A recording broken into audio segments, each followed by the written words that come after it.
I think we'll wait for a few minutes for people to join us. Still have a few minutes.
Okay, I think we can start. Welcome everyone. Good afternoon, good evening, good morning, wherever you are, whatever time it is, greetings.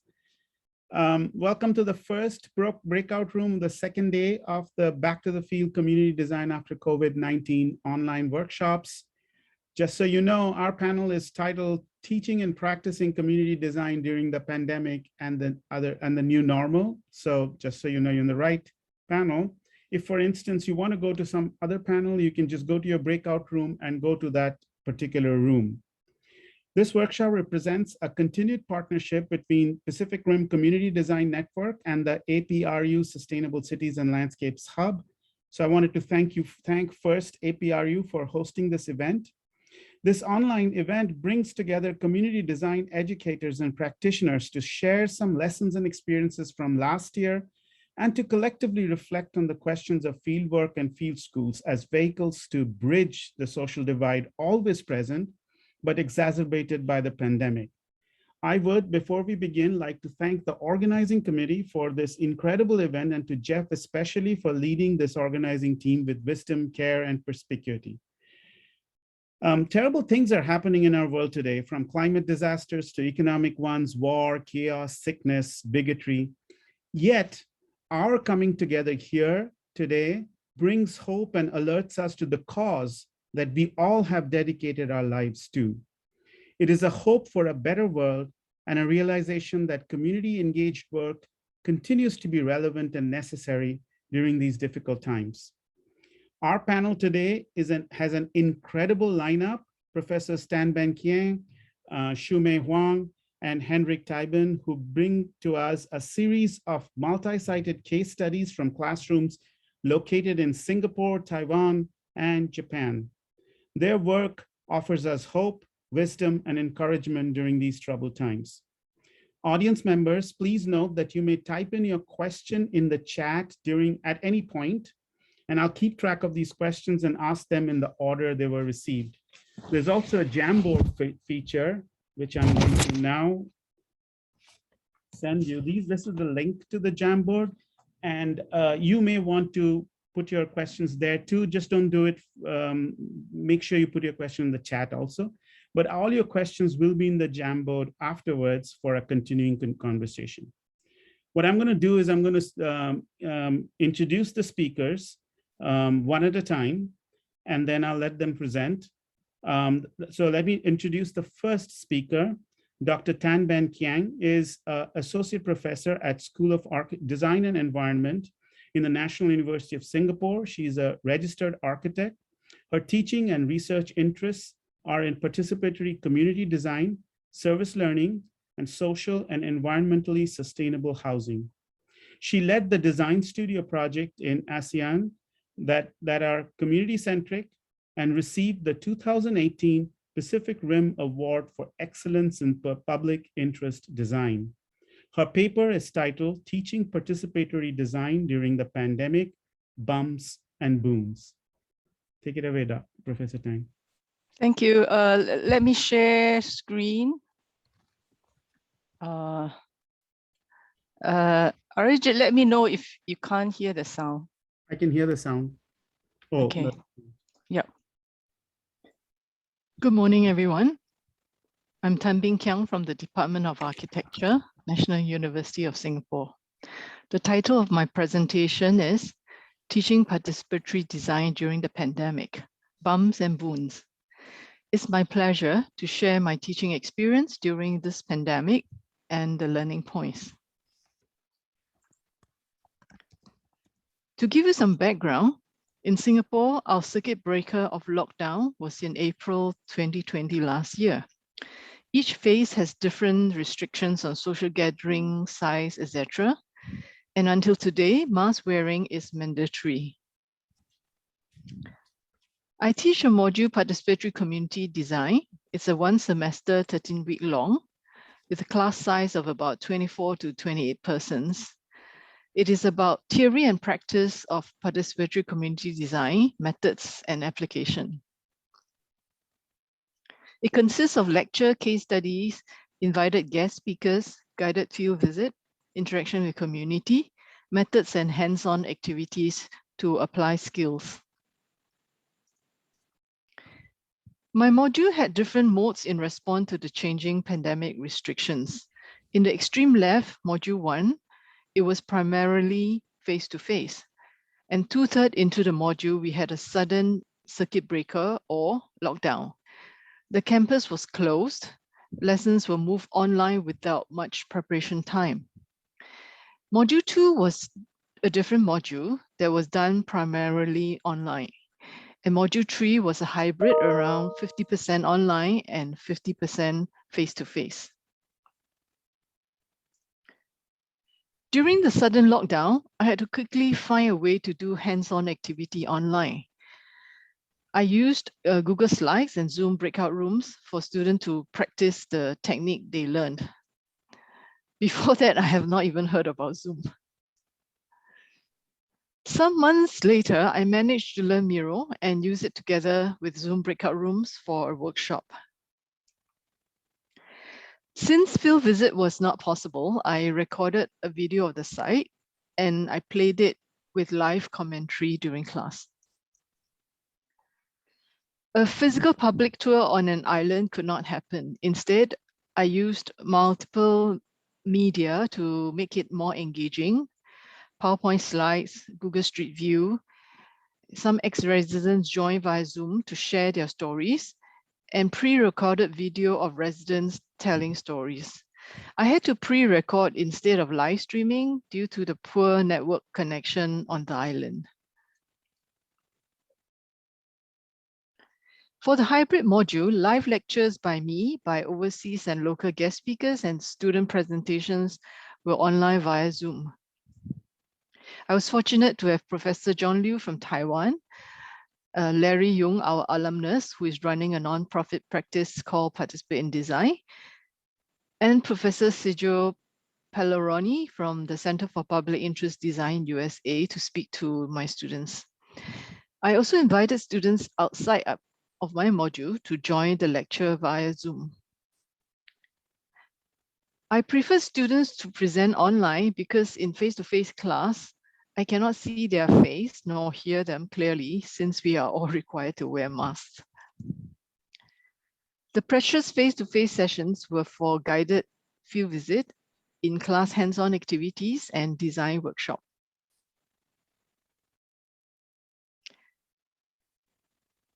I divided students into 4 groups of 6 persons each and planned a walking route of 45 minutes, and I did the trip 4 times.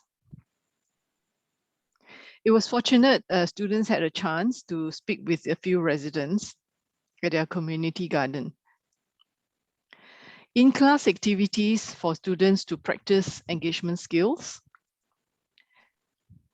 and a peers role play as participants in the design workshop, since we cannot have on-site design workshop with stakeholders. What are the challenges of the online and hybrid? Well, online hands-on activities compared to face-to-face is really less engaging, and there's less excitement and energy in the class. 100% online module. In 100% online module, the Zoom fatigue starts to set in.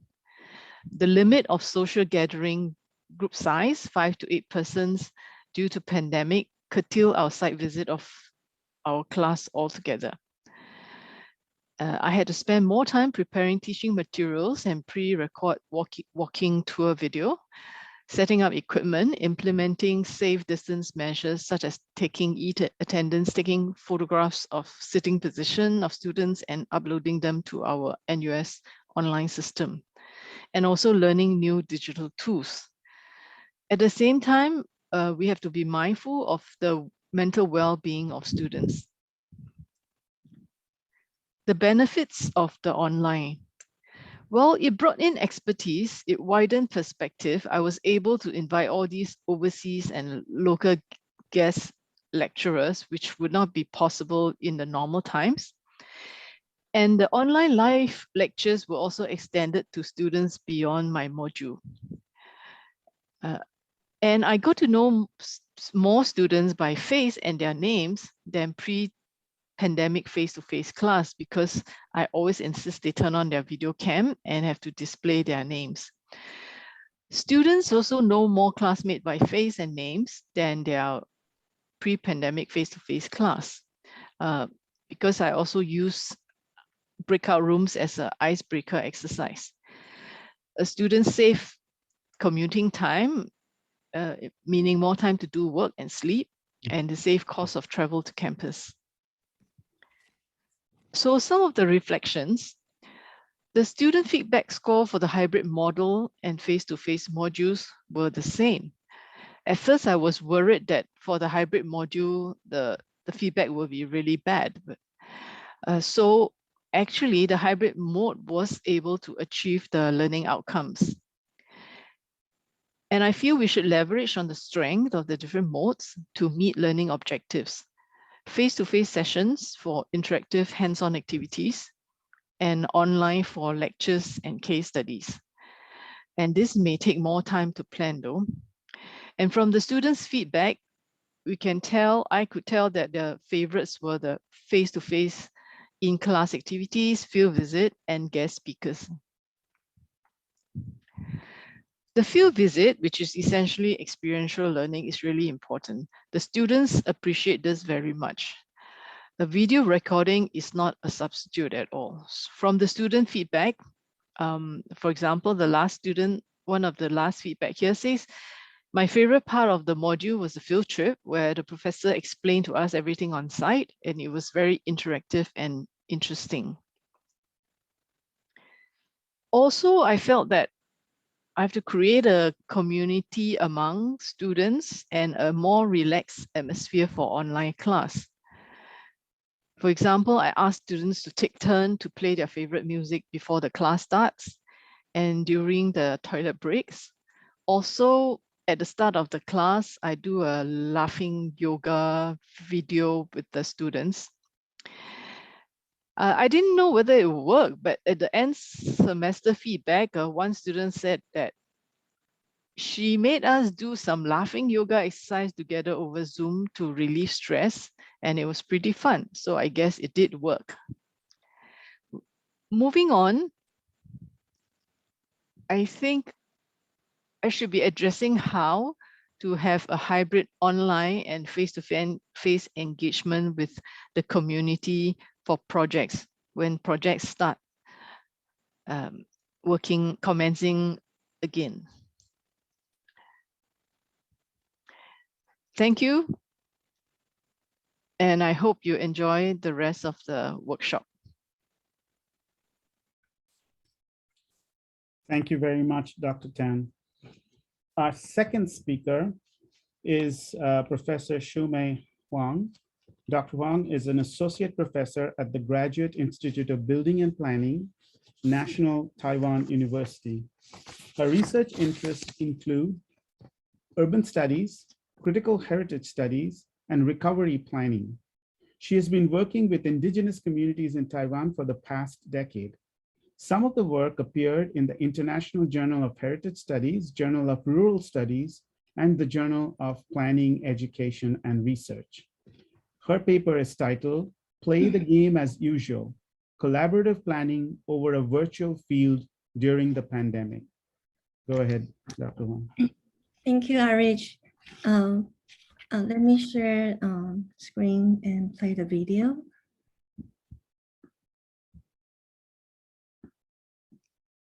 And I also want to remind you that in Taiwan, we had this sort of unique situation for the past academic year. We didn't experience the sort of sense of emergency until at least May. So the presentation I'm going to show you is about how we went about the class as usual, and then suddenly we need to cope with the new situation. Most of the hard work were done by the 6 students I'm working with. Sorry. Hello, everyone. It's a pleasure to be here. I am presenting on behalf of the whole team, as most of the hard work were done by the 6 students I'm working with in the past year. The studio was based in Nangang, a district located on the east side of Taipei. In recent years, the city government has been trying to remake Nangang into a new business district connected with Xinyi, where Taipei 101 is. The extension of high-speed railway to Nangang in 2008 is a key to the vision. Compared to other places in Taipei City, Nangang is rather rural. Some lucrative projects nearby the high-speed railway station have been introducing new activities to Nangang, such as the International Exhibition Center. The site of our class is a primary school campus. We work with the Zheozhuang Elementary School to develop a conceptual plan of a playground. It is a school lying on the margin of an urbanized area of Nangang. Part of its campus, as you can see in the photo, is embedded in the hill. The school campus is laid out on 3 tiers. There is a height difference by 3 meters from A to C. The exact site of the playground is on tier B. Normally, the school children will not be able to access the site. Some children only visited the site the very first time after our class brought in workshops. Given the shrinking student numbers and therefore staff numbers of the school, for pragmatic reasons, the school just find it difficult to manage such a large campus with its limited amount of human resources. It is only until the past 2 years that the school got some funding from the city to redo the leveling of the abandoned site and to rethink turning it into a new experimental playground here. Part of the momentum comes from the convergence of several currents, the rising awareness of children's right to play, the primary schools in need of remaking to compete with other schools to attract students, and young population has been drawn to Nangang for its prospect for job creation, and therefore new population are quite different from the relatively rural aging population of old Nangang, and therefore they had new exploitation. And so when we talk about we working with the school, it's certainly more complicated than we and the school. Not only that, primary kids come and go, school teachers also come and go. So it has become a task, a challenge for the principal to run the school. The current principal is very much willing to bring in new experiments, but the teachers are not necessarily supporting these ideas wholeheartedly. And there are also great differences among the parents too, as the new arrivals are bringing with them expectation for more advanced or progressive education that's different from the existing working class family. So our children, our students have been working hard to try to work with this variety of stakeholders in these projects. And it has become quite an exercise for these young graduate students. In particular, there are competing thoughts about play as related to schooling. Mainly, we are seeing three different kinds of thoughts about play.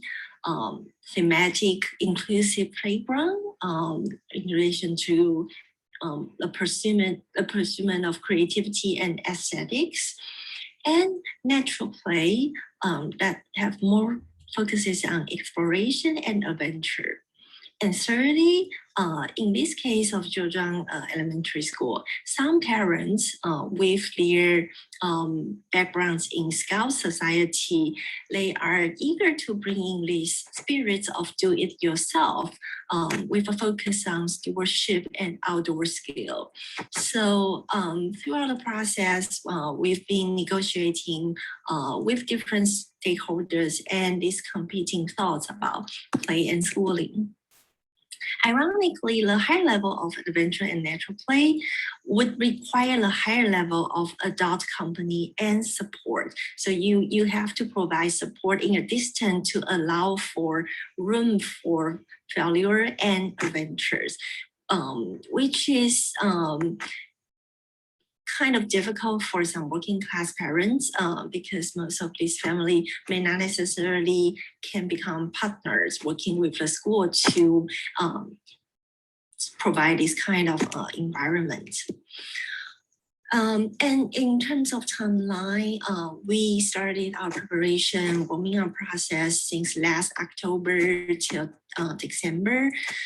Starting from this year,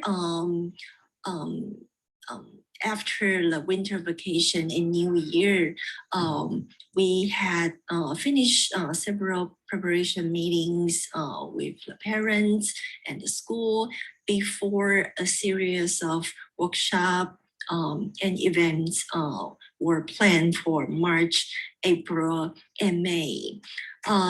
Yet we didn't expect an unprecedented outbreak of COVID in Taiwan in mid-May. So actually, starting from 17th of May until the end of July, the whole class was challenged and a lot of uncertainties, contingencies. So we had to actually wrap up the class unlike the way that we would have liked it to be. From March onwards, our students actually plan and carry out 4 workshops with different age groups of school children, including one with the associated kindergarten, to engage the kids in exploring the site and making sense of their expectation for play. It was quite challenging, but it was also great fun to work with these kids on site while it was possible. The kids were encouraged to discuss and compare different kinds of play. They were encouraged to draw their ideal playgrounds. We also hand them materials for them to build up a temporary play corner. On the right, as you can see, some elder kids were hanging the net to form a climbing wall. It became the most popular proposal of the day. We saw students acting with excitement and frustration, depending upon if their ideas can be fully enacted with the limited materials provided on site and within limited time. Then in April, we also worked with a school event in which a Scout Society, again through some parents with association of the society, bringing bamboo construction camp to the school in early April. We work with them in a hope that we will find out more potential for the site, more forms of playing in May. Yet The level 3 alert unexpectedly started on 17th of May, as I just mentioned. So the school was immediately shut down, and prep meetings were suddenly switched online. And we, at that time, talk about all kinds of possibility with the representative of the parents and school teachers. A lot of them were worried and expressed their anxiety, and to be honest, it was a crisis for everyone, and discussion about a new playground actually is not priority for everyone. But still, we try to convince the school and parents to support for moving our discussion online, having a virtual discussion session in late May to replace the on-site workshop that we previously planned. Considering the age and the capability of the students, we work with the 4th grade 10-year-old students to have these virtual discussion sessions. We had 2 online in late May. And there we can see quite a discrepancy among students. Some of them were really silent and lost their attention online easily, while some were actively expressing their ideas and making changes to the proposal, as you can see in the photo. Thanks to our students' effort, they generate these kind of graphics and they build virtual models to facilitate the discussion, so that they can develop these kind of spatial play to guide them walking through this virtual playground. So in the end, contributing to this proposal, and actually the student came up with, in the first version, we had this proposal that's more experimental, more exploratory, but then also require more time and company. But who is going to provide the support on campus becomes a center of debate. We also know that time has been more critical and in desperate situation for some in the context of COVID. Parents of different social class background would react to this proposal quite friendly. In the second version, we try to meet the principal and teachers' goal in a middle ground, a kind of design that is less experimental and would require less on-site support. So finally, some reflection. We realize that play is indeed serious matters. Outdoor space is gaining more currency in the context of COVID pandemic, but there is no easy agreement. Children are capable participants in both physical field and virtual field. Children are probably better than their parents in this participation. Pre-existing connection, of course, is truly important, and face-to-face interaction prior to the COVID crisis were critical in ensuring a more comfortable transactive conversation that can continue online. Consensus building takes time, patience, and still co-creation with sweat on site would be helpful and meaningful. We hope that the game will and has to continue after everyone is able to return to the field.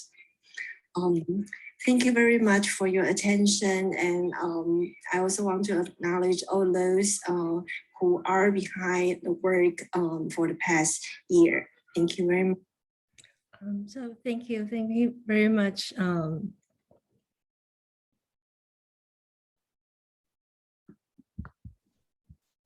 Thank you so much, Dr. Huang. Last but certainly not the least is a paper titled Co-Creating Community Map for Shamshuipo by Professor Henrik Taibin, Professor and Director at the Chinese University of Hong Kong. Dr. Taibin developed a series of public space, place, and placemaking projects to empower local communities over the last years. He currently focuses on the relationship between urban form, health, and well-being. He initiated with Luisa Bravo, founder of the Journal of Public Space, the project 2020, a year without public space under the COVID-19 pandemic. Take it away, Dr. Taibin.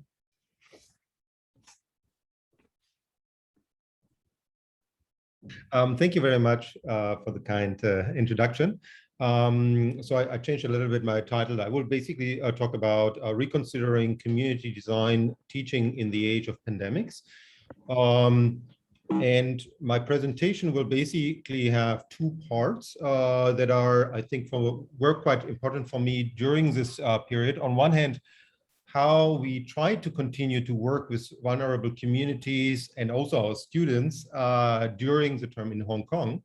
And on the other hand, how we try to explore the opportunity of being online to reach out to international partners and study communities in different countries from home. So this is an image how we usually work with our students in our bachelor and master program. So students would just really work on site and talk with residents, in this case, even share food. Obviously, this is unimaginable under the pandemic, right? For many reasons. There's also one reason in Hong Kong, actually the numbers of infection are quite low. But of course, there are also other restrictions, like, for example, not more than 4 people are allowed together in public space, which makes it also very difficult in addition to the health reasons. Now, basically what that meant was that we changed our usual work of operating, and we would on one hand work with our students on one part, and on the other hand, to work with our research team and community partners, like, for example, Caritas Hong Kong, in separate groups for these kind of health, because of the health restrictions, and then create basically an exchange between the two groups through online sharing and other forms of sharing.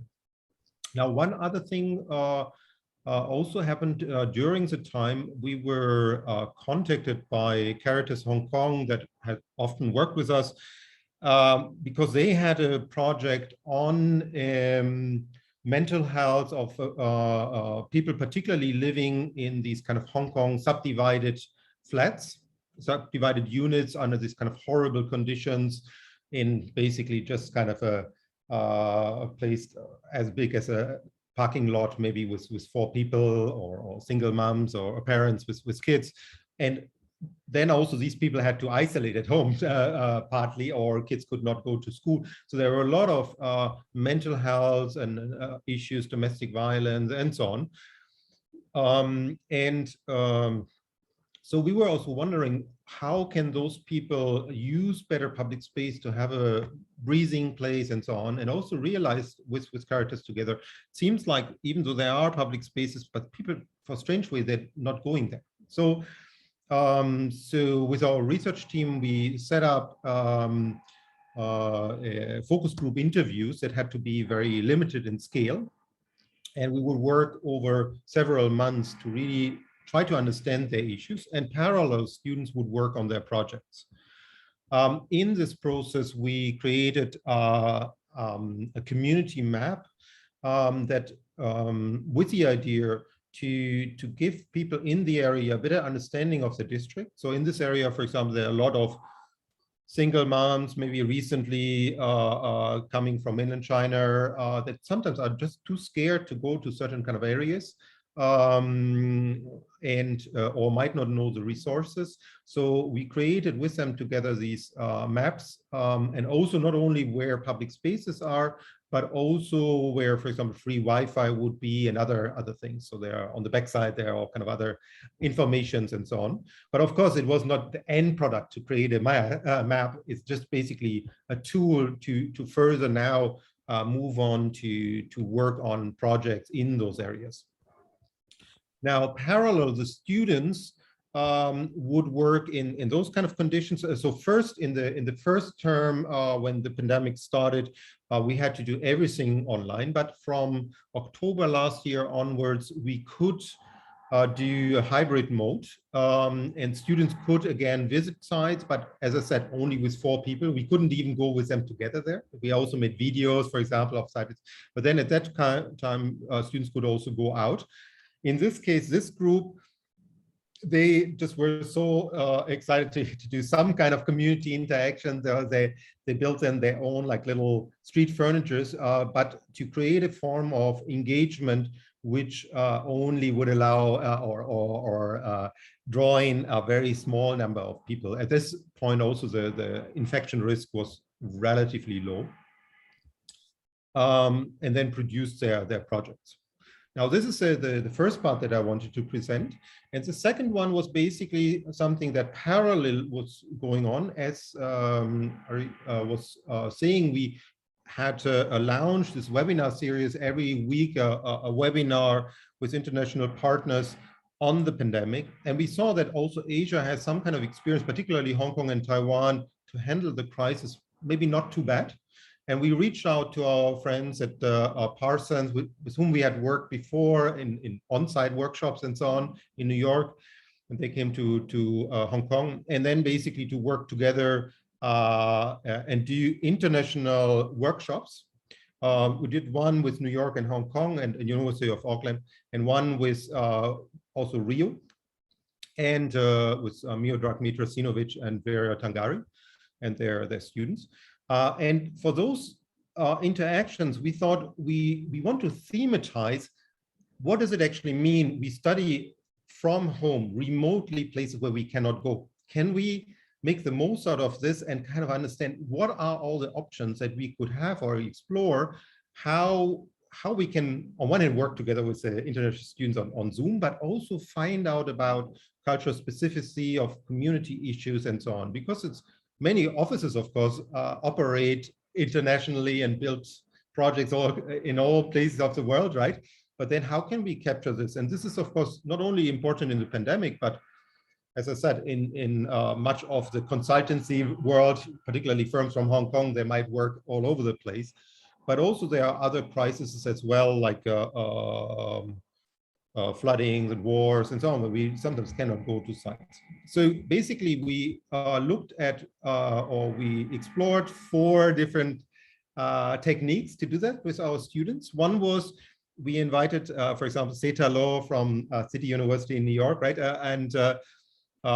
Who presented on remote ethnography, because there's already a body of work and experience to work in areas with catastrophes and so on, and where people have to deal with these kind of conditions. We also introduced to students, when they didn't know yet, all kind of software of free web GIS. Then we invited, of course, other academics from different universities, but also interestingly that would live, for example, near to Corona Plaza. So one of the sites, for example, was in New York, Corona Plaza, which was one of the places, on one hand, interesting for public space, also a place very affected with many people dying in that particular area and so on. And then those inputs by frontline social workers that then would basically help us to understand more what's going on really on the ground. There's a little publication of this work that Parson helped to put together with all the works of the students of all the groups that work, of course, together.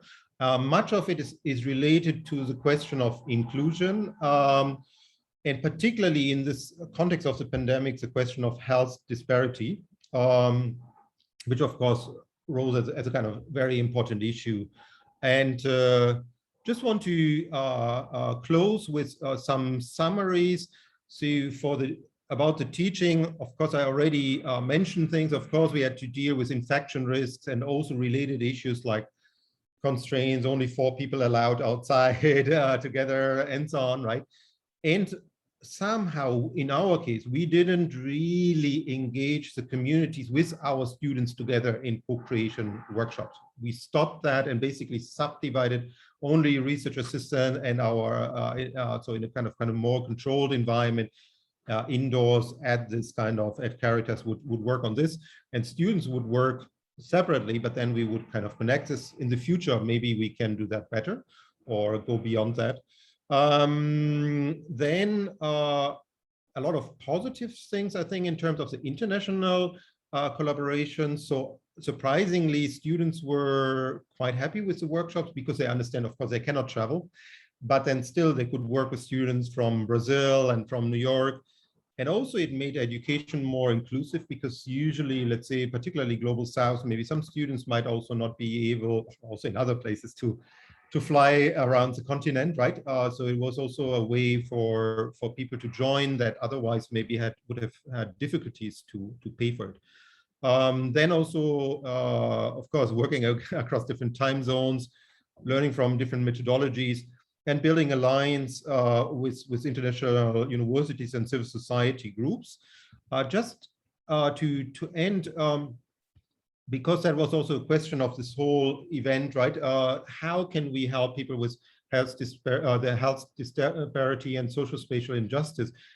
Of course, it's a big topic. Nobody of us probably can solve that. However, what we try to do, being basically also drawn in by our partners of Caritas into the project, and we were very happy about this, so to listen to those vulnerable groups in focus groups and so on, to understand what are really their concerns in this kind of very difficult time, and and also to work with them on these kind of maps that we heard as a response, even though there was a very small group, only 50 people in different groups, right?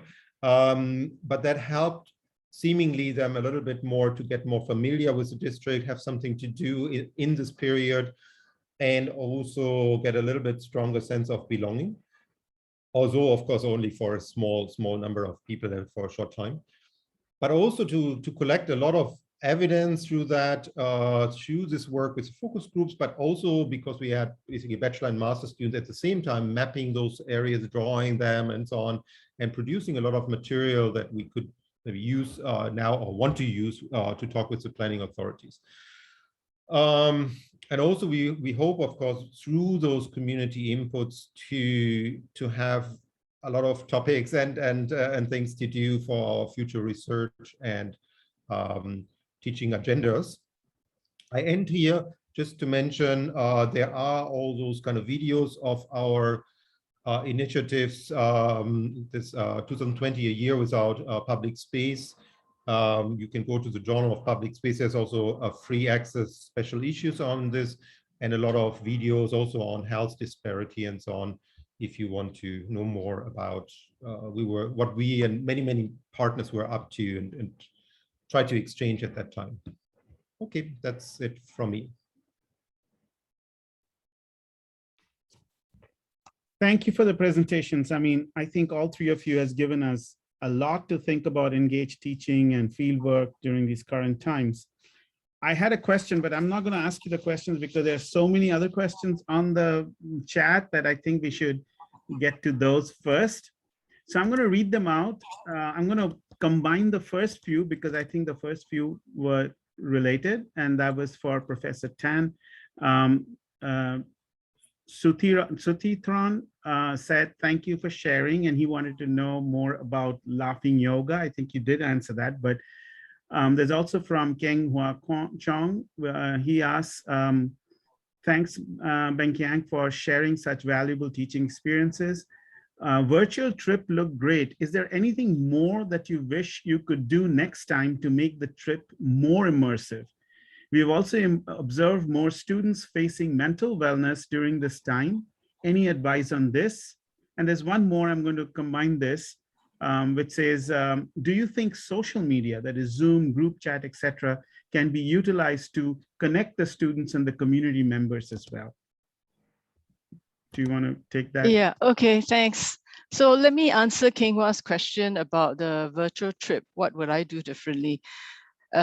I think I would like to stream live from the site because the one I show you is a remote island, but on mainland, I think there will not be issue to stream online. So I could, for example, if they allow one person to go or two students, I would have one or two students go there and speak to the community and then stream it online to the rest of the students live. Try to add in more kind of live component in the so-called virtual site visit. Also regarding mental wellness, in my class, I always ask them, for example, in the hybrid mode, it was a regulation by the university to reduce exposure. So I always, we could have certain number of face-to-face sessions. In fact, we were allowed to have class sessions every week too, if the class is small. But I would make a poll and ask the students, because they are also concerned about themselves getting infected and spreading it to their family. So I'll make a poll and ask them, are you comfortable coming to school face-to-face? So I gave them an option.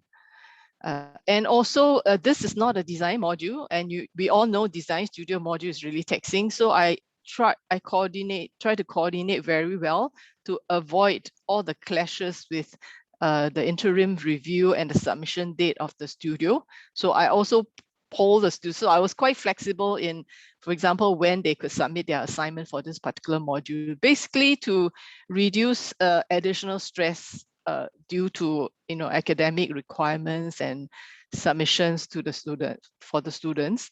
Yeah, and as I said, I tried those where we get students to chit chat in the breakout room, get to know each other, and try to be a little bit more relaxed when the lesson is like online. Yes, and as I said, I insisted they on their video, right? But later on, I realized some of them have a problem at home, like they can't do Zoom background, or there's other family members working from home and they couldn't find a space at the corner of their room to meet. So I say, okay, on at the beginning and let me see that you're well, you're okay, you're fine, and then later maybe on it at the end. Yeah. As to the Zoom and chat group social media, this particular module, I didn't have a real life project for my hybrid mode, because at that stage, I already knew it's going to be very difficult. So their project was a mock-up where they had to plan an engagement exercise and execute it in class with their classmate as role play as the community. I think Hendrik and Shu Mei, and yesterday's session, which I moderated, was very interesting. They also had this issue of trying to work with community remotely. Okay, thanks, Arijit. Do the others want to chime in or into this kind of social media question?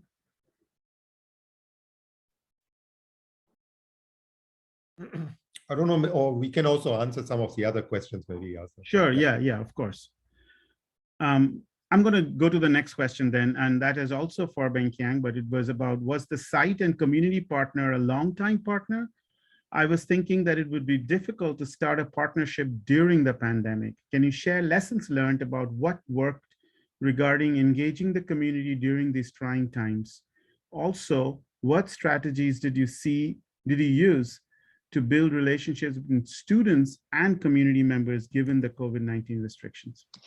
Yeah, as I said, I didn't have a long-term project. So that two modules that I was teaching, they were more about skills for students, and then they applying it, and then visiting some community project in general, but not working with the community. There's another question from Tommy, and he asks, we tend to describe the digital tool as a backup method due to COVID-19. How can we nurture the digital as a platform, a tool in our engaged pedagogies? Can it actually elevate and help us in rethinking our methods to capture fleeting local histories? I think this can be answered by all three of you. And if Tommy wants to jump in and add to the question, go ahead.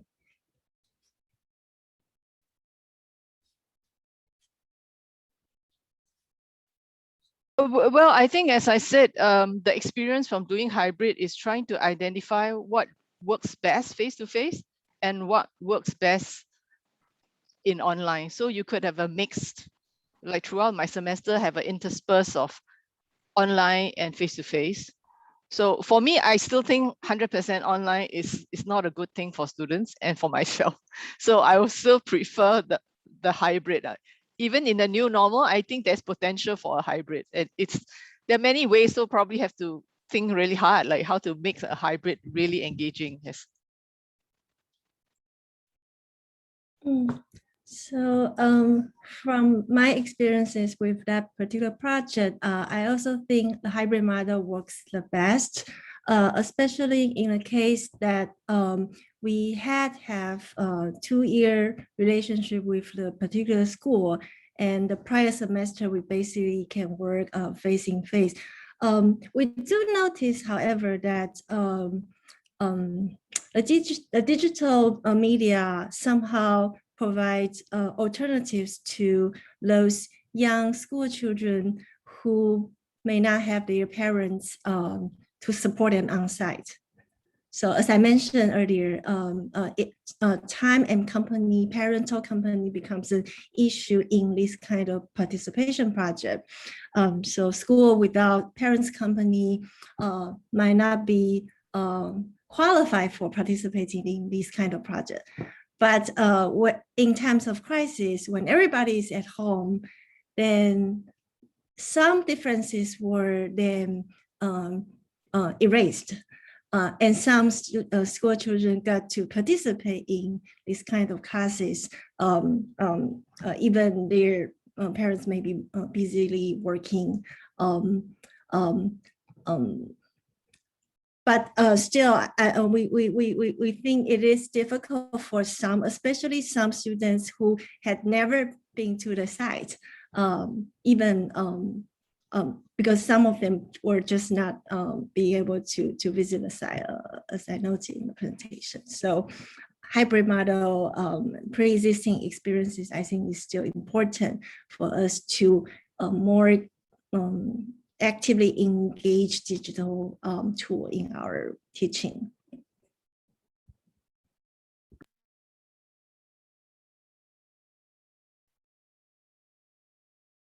Henrik, do you have anything to say? Well, I don't want to repeat what the others also have said. I just feel like, of course, same like a hybrid mode. I think it's quite interesting. Our university is going back to face-to-face almost purely now, which I find almost a pity, because I think it's actually quite interesting what we have found out what we can do. And also for many people, it's also much easier to quickly link in either practitioners or also the social workers and so on to quickly come into our class, right, by just online, right? Or also, of course, they used because Hong Kong has a very deep penetration of the internet, right? Almost everyone, probably also elderly, everyone has a smartphone, almost, right? So obviously, it can be also a way to connect to people that are maybe elderly, that are at home, and not always somebody can go there, and so on and so on. So I think there are a lot of opportunities, obviously, also for this kind of international collaborations and more inclusive education, maybe for like with the Journal of Public Space, we are discussing maybe a public space academy, something where people from other parts of the world can have access to education in a different way, right? So I think there are a lot of positive things. Of course, we all know that's very important to go to real sites, but okay, we cannot always do that, right? There's also a lot of travel costs and so on. Yeah, I think all three of you actually mentioned the fact that online media or social media or digital tools helped you get even closer and more intimate, in the sense that, you know, the field tours of Dr. Tan, and then at the same time, social media also allowed you to have people from across the world.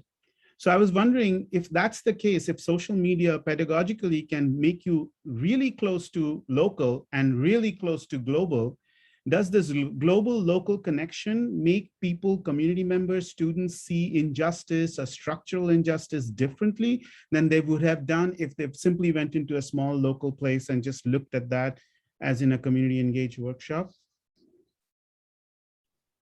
Well, I mean, those global forces anyway there, no? I mean, be it Facebook or big consultancy firms or investors and developers, anyway, they work in this environment, right?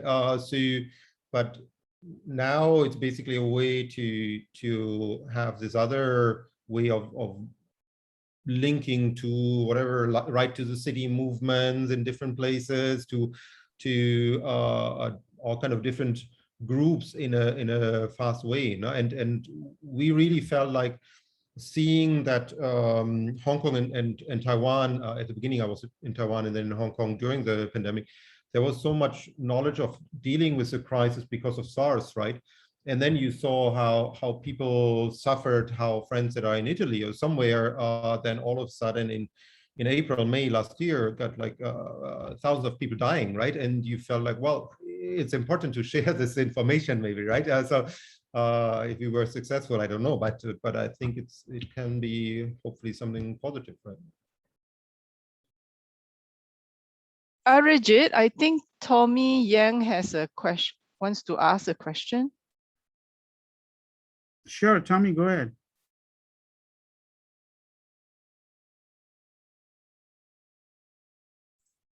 Oh, I didn't have a question. I was just agreeing in the chat with a +1 and yes. But I think it's really interesting overall is that, you know, like the COVID and moving online actually have made practitioners and field researchers like us realize that, you know, the key to these type of engagements is really communication, right? And our static way of drawings, a static way of mapping really becomes irrelevant backgrounds inside of this digital Zoom world. Students have to learn how to tell stories. Students have to learn to make their drawings animated, right? To capture some of these fleeting things of the world. And so, you know, these stories that we're trying to talk about and trying to learn about these local histories really then become, you know, like are no longer translated through our lines and our drawings, but through audio and moving images. And I think that, you know, I think that really should then begin to shape the way we actually go out to the field and actually capture some of these fleeting stories. You know, either in Corona Plaza in New York City, which is always changing, or the streets of Milwaukee, Wisconsin, right? So thank you, everyone. Maybe I just want to add this comment about this online with community. It all depends on the kind of community we have. In some communities, the elderlies are not tech savvy at all. They don't even use WhatsApp. So in those cases, if during we may have to rely on, like what Henry did, the frontline workers are able to visit them and then through them have an interview or talk with the students, you know, or if we, like now Singapore allows people to visit the homes, but restricted number and how many times you can visit. So maybe one student or a pair can visit and then stream the interview because they don't even know how to use WhatsApp, Zoom, or Telegram and so on. Yeah. I'm going to combine 3 questions to Henrik. One is inputs for parallel design studio focusing on improvements of public spaces in the same area. Was this proposal sent to relevant authorities? That's Lee's question. And then there is another question which says, what did you do to help train students to work across different cultures? Did you scaffold understanding, training around cultural competencies? And the third question is also for you. Did you distribute the map? And if yes, did you receive feedback from people and users? Sure. Maybe I'll start with the last one. So for the map, of course, basically the almost the print version we showed basically for the last comments to the community. Now they are printed and we are basically this week kind of transporting them there, and then we with the plan of further events. We had planned to work with different district councils and so on. I don't know if you're aware of the situation in Hong Kong. All the district councils might be lose their job for various reasons. You can read about this. So there are certain kind of, usually we try to, of course, to be very close to different people that are actually also potentially make decisions. We organized in the past things like district council election forums where students work the whole term to present them the projects to the different district councils on the street and so on. At the moment, of course, in Hong Kong, we have the pandemic and we have also some other constraints that you might have read about that make certain things difficult. But however, we certainly plan to do this more. But of course, this whole work on this project was basically set up ad hoc directly in this kind of pandemic situation, and so we had to deal with things on the go. Now there were some other questions in terms of cultural sensitivity. Of course, we have, let's say, in history and theory courses for the students. In urban studies, we have courses on cities in international perspectives or intercultural perspectives and so on. So that build up in the curriculum anyway. But I thought that what was quite still very powerful is, for example, if you have this kind of very intense workshops and you have students from Brazil, and obviously if you work with New York, you have students not just from the US, but from basically from all over the world, right? And then our students that are much more culturally, maybe more homogeneous to a certain extent, and they work under a lot of pressure, time pressure, and so on in mixed groups. I think that's something even probably one of the best learning experience of this really directly engaging with people. Of course, in addition to this, cultural specificity or different culture, ethnic groups and so on is a big issue in this area that we are studying, Shamshipo. There are a lot of, for example, different people recently come from mainland China, from Southeast Asia, and so on. And we realized that under the pandemic, those usually they get along all kind of okay. But I think under the pandemic, the tensions also were heightened because people felt scared in the public space, or people deal differently with maybe precautions, or there are ideas that people might deal differently, and oh, these people, they don't wear masks, or yes, or whatever, like so it was a bit kind of more tense, and that of course became also a very important topic in our studio discussions, and also in the research, and to think about how proactively we could with community projects and so on overcome these different cultural misunderstandings maybe, and so on, right? So I there know was another one. time.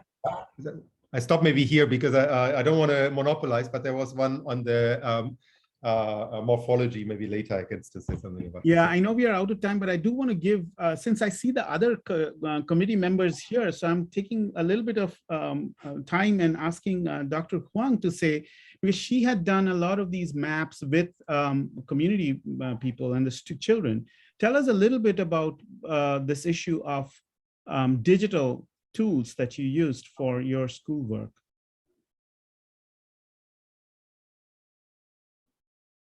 You're muted. I have to say again that I did not do the work. Most of those maps and wonderful models, digital models, were generated by our students. And I think, most of them actually had their training in their undergraduate education, so they were prepared for this. But I was really amazed by the fact that they were willing to do that under high time compression to persuade the school teachers and the parents that we need to continue this. Because actually what happened in Taiwan, in our case, is that the sudden outbreak of COVID sort of became an excuse for those who hesitate, who wanted to avoid discussion with all the different stakeholders.